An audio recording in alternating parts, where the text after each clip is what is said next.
तर कोकणानंतर पुन्हा एकदा आपण पुण्यामध्ये जाऊयात, कारण पुण्यामधल्या बाजारपेठा सुद्धा सध्या फुलून गेल्यात. पुणेकरांनी यंदा सुद्धा इको फ्रेंडली मखराला पसंती दिली आहे. इथला आढावा घेतलाय आमच्या प्रतिनिधींनी. पुण्यातील सार्वजनिक गणेश मंडळांकडून जितके सुंदर देखावे तयार केले जातात तितकेच सुंदर देखावे घरगुती बाप्पांसाठी या ठिकाणी मार्केटमध्ये सध्या उपलब्ध आहे. आता मी पुण्यातील मनीष मार्केट या परिसरात आहे. जर इथं आपण बघितलं तर सुंदर सुंदर असे वेगवेगळे मखर या ठिकाणी घरगुती बाप्पांसाठी उपलब्ध आहेत. जर समोर बघितलं तर केदारनाथची सुंदर अशी प्रतिकृती या मखरमधून साकारण्यात आलेली आहे. महादेवाची पिंड या ठिकाणी आहे. महालक्ष्मीचं द्वार जे मुख्य द्वार आहे तो देखील या ठिकाणी मखरच्या रूपात या ठिकाणी साकारण्यात आलेला आहे. वेगवेगळे देखावे आहेत आणि खास करून हे सगळे देखावे सध्या पर्यावरण पूरक आहेत, इको फ्रेंडली आहेत आणि पुणेकर हेच जास्त घेताना दिसत आहेत.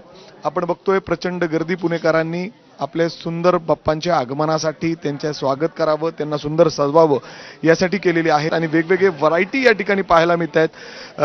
वेगवेगळे सेट्स आहेत सुंदर, घरात सहजतेने आपल्याला हे लावता येतील आणि त्याचबरोबर याच सुंदर सेटवर या सुंदर मखरात आपले बाप्पा विराजमान होतील यासाठी सगळेजण या ठिकाणी गर्दी करतायत आणि अशा पद्धतीने बाप्पांच्या आगमनाची जय्यत तयारी सर्वत्र पाहायला मिळते.